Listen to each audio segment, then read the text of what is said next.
Chapter 3 of A Tale of the Towpath by Homer Greene. Reading by Donald Cummings. Chapter 3 On the Canal. It is at Rondout that the Delaware and Hudson Canal, reaching across from the anthracite coal regions of Pennsylvania, touches tidewater on the Hudson. It is here that the bulky canal boats, having discharged their cargoes of coal, turn their bows again to the westward.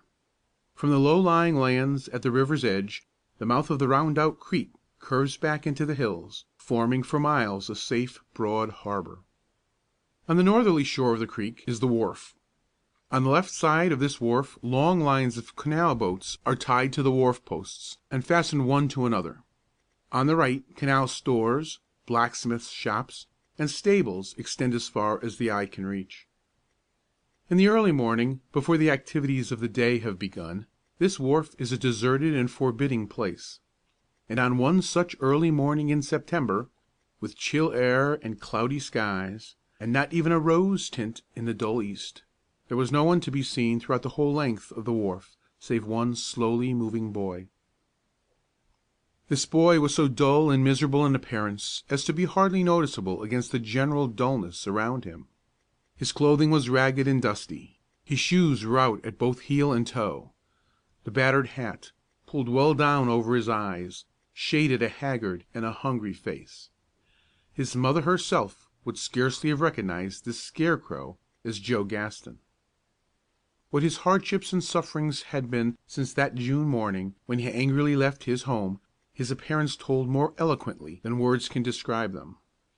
Many and many a day he had longed for the good and wholesome food he knew was on his father's table. Many and many a night, as he lay under some unwelcoming roof, or still oftener with the open sky above him, he had dreamed of that gentle mother who used always to fold the soft covering over him, and give him the good-night kiss. But a few days before our meeting with him here on the canal, Joe had met, on the public road, a roving wood sawyer who recognized him. They walked together a long way. The man, who had sawed wood for Joe's father several times, had been at the homestead since Joe's departure. He seemed surprised not to find the horse with Joe, and he finally asked the boy what he had done with him. He was still more surprised when he learned that Joe had not had Old Charlie and knew nothing about the theft. But poor Joe! It touched him to the quick to learn as he did that at home he was regarded as a horse thief. It was this that he brooded over now, day and night. To think that they should accuse him of stealing Old Charlie! Joe had, in his wanderings, followed a sort of circle, which now brought him within a comparatively short distance of home; but if, before this, he had thought of returning there, the thought was now driven from his mind. He felt that he could not go back to face this charge against him, for who would believe him? It was time to turn his face toward the westward. Besides, he had said that he would not return until he was 21 years old. His pride had not yet been enough chastened by misery to cause him to abandon his foolish boast. So here he was, on the wharf at Rondout this raw September morning, seeking not so much independence and fortune as bread and shelter. Joe walked slowly along close to the buildings, for the wind that swept down the creek was disagreeably cold. An occasional raindrop struck his face. He was very thinly clad, too, and he could not help shivering now and then as he pushed his hands deeper into his pockets and turned his back for a moment to the wind. He stopped to look at a few loaves of bread and a string of sausages that were displayed in the window of a cheap store. He wondered whether it would be wiser to spend his last few pennies for his breakfast or save them for his dinner. He had about decided to buy a piece of bread, and was waiting for the store to be opened for the day, when someone accosted him from behind. "Say, you boy!" Joe turned and looked at the speaker. He was a rather stout, low-browed man, with a very red nose and a shaven face, upon which a rough stubble of beard had begun to grow. His pantaloons were supported from below by the tops of his rubber boots, and suspended from above by a single brace, which ran diagonally across the breast of his red flannel shirt. "Do you want a job, young fellow?" continued the man. "What kind of job?" asked Joe. "Drivin'." "Drivin' what?" "Hosses on the canal. My boy got sick last night, and I've got to get another one. Do ye know anything about hosses?" "Yes," replied Joe. "I've driven 'em a good deal, and always taken care of 'em. Well, my boat's unloaded, and I'm ready to pull right out. What do you say? Go?" "What wages do you pay?" asked the boy, hesitatingly. "Well, you're big and smart lookin', and know how to handle hosses, and I'll give you an extra big pay." Joe's spirits rose. True, the man looked forbidding and undesirable as a master, but if he paid good wages, the rest might be endured. "Well, what will you pay?" persisted the boy. "I'll give ye $4 for the round trip, and board and lodge ye." Joe's spirits fell. "How long does the trip take?" he asked. "2 weeks." "And when do I get my money?" "Half at Honesdale, and half when you get back here." "Well, I don't know. "Make up your mind quick. If you don't want the job I'll be lookin' for another boy." Joe thought of his penniless condition. It might not be long indeed before he would be starving. Here was a chance to obtain at least food and shelter, and probably enough to buy an overcoat. "Well," he said, "I'll go." "All right. Have you had any breakfast?" "No." "Come along with me, and I'll give you some." Joe's spirits rose again at the thought of breakfast. He followed the man down the dock a short distance, then from the dock to a canal boat lying close by, and from this boat to another, and still another. When the last boat was reached, they went down into the cabin where a colored man was cooking food. A leaf projecting from the wall was already propped to a horizontal position, and on it were a few plates, knives, and forks, a dish of warmed up potatoes, a slice or two of fried ham, and some bread and butter. The negro was preparing coffee also. The odor of it was very pleasant to Joe as he climbed down the steep cabin stairs, and he did not wait long after being told to help himself. "I've hired this boy for the trip," the man explained to his cook. "What's your name, young feller, anyhow?" he continued, turning to the boy. "Joe." "What else?" "That's all, for the present, anyway." "Oh, I see. Run away, did ye? Well, I won't be so particular. My name's Rosencamp, Bill Rosencamp, Cap'n Bill for short. And this gentleman's name," turning to the negro, "is Blixey. He's like you. He's only got one name, but he can't help it. He never had no other." Blixey laughed immoderately at this, and poured the coffee with an unsteady hand. He seemed to be so weak and wavering in all his movements, his eyes were so bloodshot, and his utterance so thick, that Joe thought he must have been drinking; but he had not been, at any rate, not that morning. Joe enjoyed his breakfast greatly. Though it was a coarse meal, it was the best he had eaten for many days, and when he was done with it he was ready to go to work, and said so.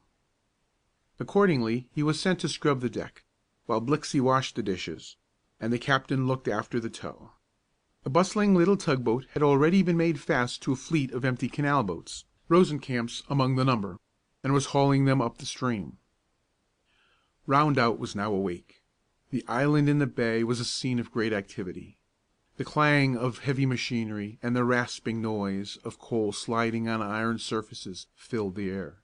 Boats were moving in all directions. There were 100 people on the wharf, and twice 100, many of them women and little children, on the decks of the moored canal boats. Up the stream the scene became picturesque. On each side were precipitous hills, wooded to the river's edge, their green heights reflected in the still water at their feet. There were cement mines to be seen, and old white-faced mansions, and halfway up the boat passed under a lofty iron bridge, across which dashed a railway train. Notwithstanding the dullness of the sky and the occasional falling of raindrops, Joe enjoyed the ride very much. At Eddyville, the first lock, a tide lock, bars the way, and here the horses and mules are kept. "Do you see that stable over there?" said the captain to Joe. "My hosses is there. You go and get 'em. Ask for Cap'n Bill's hosses." Joe did as he was told. After some good-natured chaffing on the part of the stable keeper, the raw-boned, worn-out horses were turned over to him, and the boy appeared on the towpath leading them. Joe was told that these animals were named Jack and Jill. Jack had fallen down the bank of the towpath to the river one day, and Jill came tumbling after. Whatever their names had been before, this incident had definitely renamed them. The horses were fastened to the tow line, and the tow line was attached to the timber head of the boat. Joe was duly installed as driver. His duties were not at all light. He had to walk all the way, and to keep the horses going at a good pace, which in itself was no easy task. He must keep on the inside of the towpath, so that his boat should pass over the tow lines of the loaded boats they met, and must pull up sharply when a lock was reached. Sometimes, in the vicinity of locks, great confusion arose from the crowding of boats and the intertangling of tow lines. Then Joe became practically helpless, but Captain Bill, after much pushing and angry shouting, always managed to straighten out matters and get the boat under way again. At Rosendale there was a long delay. Something had gone wrong with the gates at the lock.